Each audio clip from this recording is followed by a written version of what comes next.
बैतूल मध्य भारत की ग्रीष्मकालीन वनाच्छादित वादियों का सोया हुआ सा शांत स्थल। भोपाल से 177 किलोमीटर और नागपुर से 190 किलोमीटर राष्ट्रीय राजमार्ग 69 पर स्थित एक सुरम्य प्राकृतिक अंचल।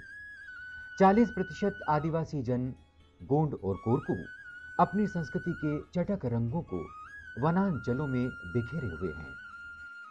यहां से 32 किलोमीटर दूरी पर पहला पड़ाव है शाहपुर और यहां से 20 किलोमीटर दूर है कांटाबाड़ी, जहां प्रकृति कांटों के सहारे ही सुरक्षित है। क्या खूब है प्रकृति और पहाड़ों के बीच स्थित ग्राम कांटाबाड़ी। हालांकि नाम चुभता है, लेकिन इस अंचल की मनोरम प्रकृति बुझे और बोझिल एहसासों पर मरहम लगा देती है। शांत घाटी में छोटी सी पहाड़ी पर निर्मित विश्राम गृह। इस विश्राम गृह को देखकर आश्चर्य होता है कि इतने वर्षों के बाद भी यह भवन प्रकृति के अथाह समंदर के बीच एक प्रशांत दिए की तरह अपने अस्तित्व का उजाला बिखेर रहा है। माचना नदी के किनारे नदी के प्रवाह के साथ पहाड़ियां और वन दोनों सफर कर रहे हैं। अर्जुन के भीमकाय वृक्ष और मिश्रित प्रजातियों के वन प्रकृति की कलाकृति में नीले, हरे और भूरे रंगों की तूलिका से चित्रण करते हैं। जब इन जंगलों की परछाइयां नदी के बहते हुए पानी पर पड़ती हैं, तो ऐसा लगता है मानो प्रकृति ने इन्हें यहां रखवाली करने के लिए तैनात किया हो। हर बढ़ते कदम के साथ प्रकृति को देखकर ऐसा लगता है जैसे यहां पर एक जगह कितना कुछ है। जब ऐसी दिलकश वादियां हमारे आसपास हों, तो शहर की भीड़-भाड़ से बचने के लिए इससे बेहतर कुछ भी नहीं हो सकता। ग्रामवासी वर्षा और धूप से बचने के लिए लो कार्बन टोपी पहनते हैं। जी हां, देखिए इनकी टीक के चौड़े पत्तों से बनी टोपी, जिनमें कोई कार्बन उत्सर्जन नहीं किया गया। इन्हीं पेड़ों की पत्तियों से बनी हुई इस टोपी से सूरज की किरणें हों या बरसात की बौछारें, सब अपना बचाव बड़ी ही खूबसूरती के साथ कर रहे हैं। इस जगह की सारी बातें एक नया रोमांच पैदा करती हैं।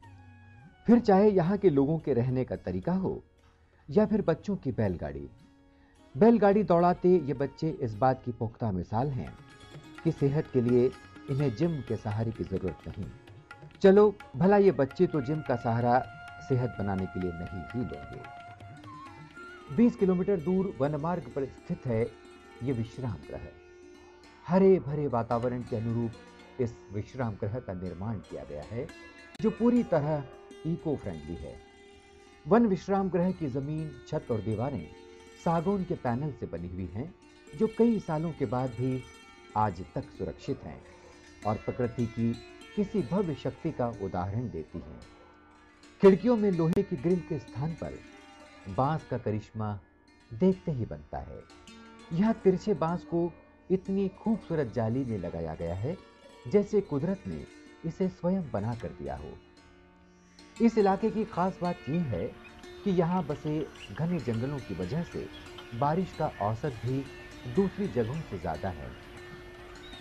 विश्राम गृह में बैठे बैठे जब आप इस बारिश का लुत्फ लेते हैं, तो मन में एक अलग ही उत्साह पैदा हो जाता है। घने जंगलों की वजह से यहाँ बारिश थमने के बाद भी सागौन के पत्तों से पानी टपकता है। इस क्षेत्र में वन्य प्राणियों को पानी पिलाने के लिए एक तालाब का निर्माण किया गया है। प्रकृति का आनंद उठाने के लिए यहाँ वन विभाग ने एक नेचर ट्रेल भी बनाई है। पहाड़ी चोटियों के साथ अटखिनियां करते हुए बादलों और सजग सीधे वृक्षों से भरे जंगल को देखकर अनायास ही कविवर पंडित भवानी प्रसाद मिश्र की सदाबहार कविता कौंधती है। सतपुड़ा के घने जंगल, नींद में डूबे हुए थे, ऊँघते अनमने जंगल। झाड़ ऊंचे और नीचे, चुप खड़े हैं आंख नीचे। घास चुप है, कास चुप है, मूक शाल पलाश चुप है। बन सके तो धंसो इनमें, धंस सके तो धंसो इनमें। धंस न पाती हवा जिनमें, सतपुड़ा के घने जंगल। नींद में डूबे हुए से, ऊँघते अनबने जंगल। ये जो आप हरियाली से भरे नजारे देख रहे हैं, इसका नाम है चिखली। ये जगह पहले ऐसी नहीं थी। वन विभाग ने वित्त आयोग के आर्थिक सहयोग और लगन की बदौलत आज इस जगह को लुभावना बना दिया है। इस क्षेत्र के विकास की कहानी इस बात से समझ में आ जाती है कि यहाँ काफी कम समय में ही सागौन के वृक्षों ने अपनी औसत से अधिक ऊंचाई प्राप्त कर ली है। चिखली से आगे हाईवे से चंद मीटर दूरी पर जाते ही आपको घने वनों के नजारों से भरपूर एक जगह और देखने मिलती है। नाम है इसका मराम झीरी। मराम झीरी में रुककर मिश्रित वनों से लबरेज धरती के प्रकृति सौंदर्य का काफी करीब से अनुभव किया जा सकता है। यहाँ अरण्य वाटिका में जहाँ आप वनों का लुत्फ ले सकते हैं, वहीं सूर्य टेकरी में जाकर घने वनों के बीच से सूर्य के सुनहरे बिंब अनायास हमारी आंखों से अटखेलियां करते हैं। यहाँ एक वॉच टावर भी बनाया गया है, जिस पर खड़े होकर आप दूर दूर तक घिरे वनों को निहार सकते हैं। सांपना। सांपना डैम प्राकृतिक छटाओं से भरपूर एक जगह है।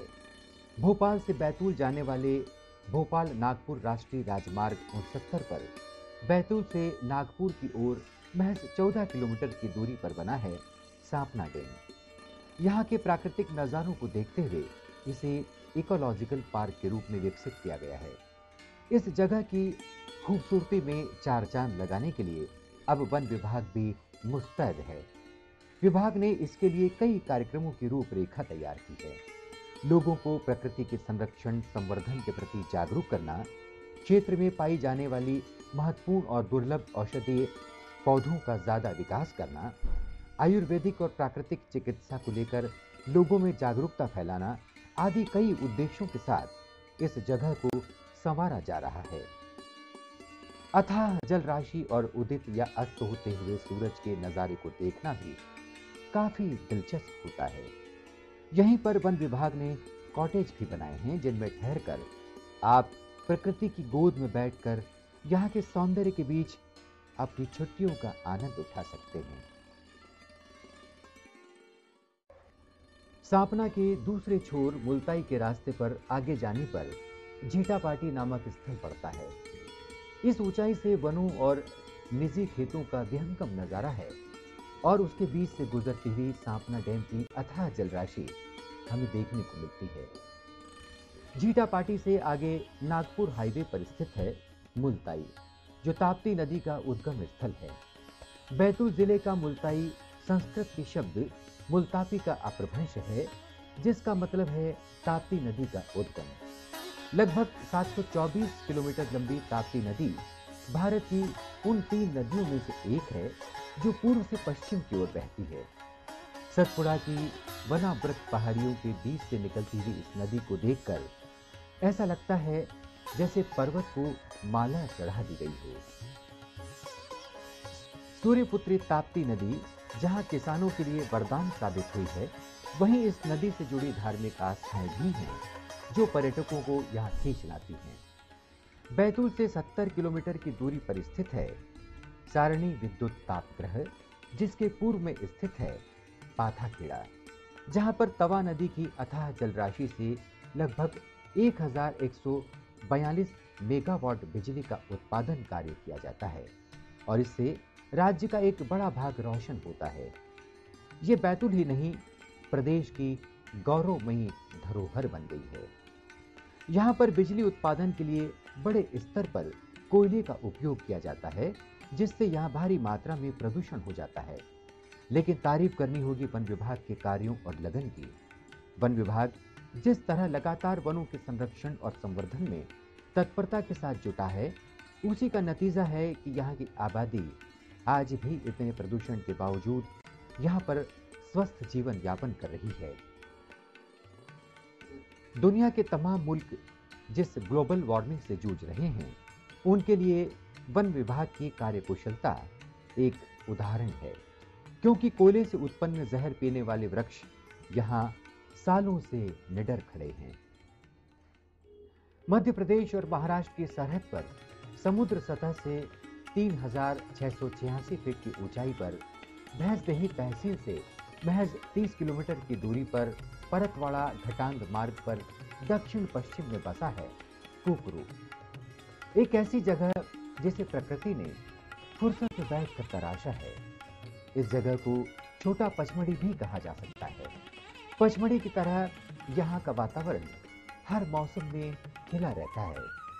कुकरू की ऊंचाई से नीचे वनाच्छादित घाटी एक दरी की तरह झलक देती है, जो वास्तव में लोकल दरी नामक ग्राम है, जिसकी पगडंडियों से चलकर इको पर्यटन की अनुभूति भी ली जा सकती है। ढलते सूरज का अलौकिक रूप देखना एक अलग ही अनुभव देता है। घाटियों और पर्वत चोटियों के पीछे ताकतवर सूरज शाम को धीमे से पृथ्वी के पीछे चला आ रहा है।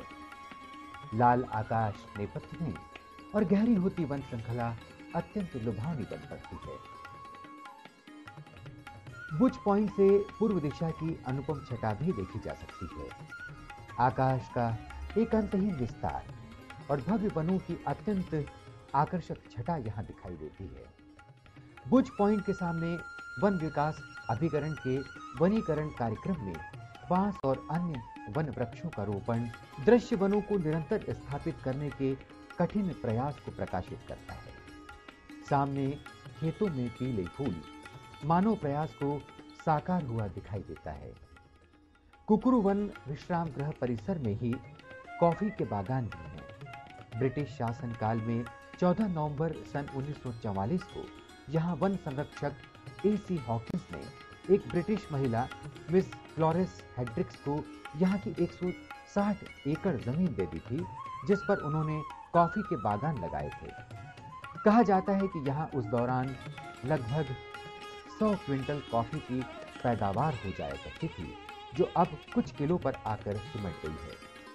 कॉफी का महाराष्ट्र के नीलघार बाग रिजर्व के ग्राम चिकलदरा में रोस्ट किया जाकर विपणन किया जाता है।